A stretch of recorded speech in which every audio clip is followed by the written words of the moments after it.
فاسألوا أهل الذكر إن كنتم لا تعلمون.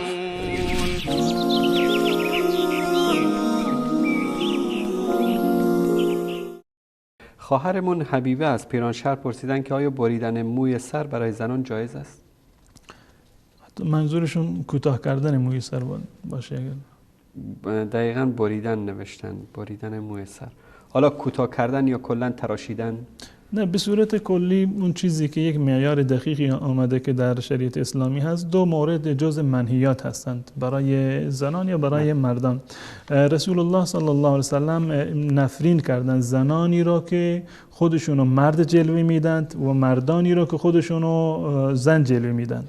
یعنی تشابه به جنس مخالف میکنند. این از نظر شرعی حرام هست و چنین افرادی ملعون هستند.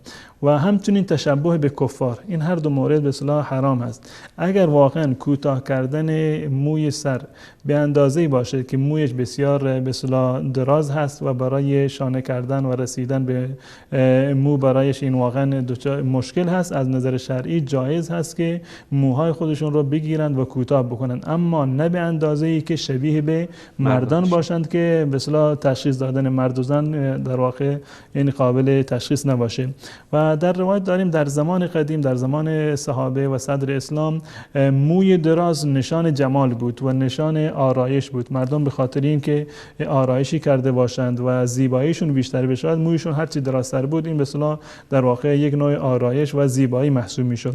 در روایت اومده که از امهات المؤمنین بعد از رسول الله صلی الله علیه وسلم موهای خودشون رو میگرفتند، یعنی کوتاه میکردند و این تعلیلش هم این بود که الان رسول الله صلی الله علیه و سلم فوت کردن، ما نیازی به آرایش نداریم.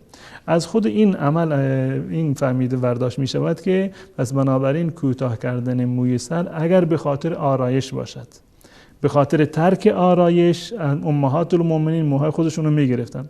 امروزه هم به خاطر آرایش اگر برخی برعکس بشود و موهای خودشون رو بگیرن، هیچ اشکال شرعی وجود نداره، البته به شرط اینکه تشابه با مردان یا تشابه به این زنانی که معروف هستند به زنان فاحشه و فاجری هستند و تبلیغات مدی میکنند، تشابه به اونها نباشه، از نظر شرعی اشکالی نداره و جایز.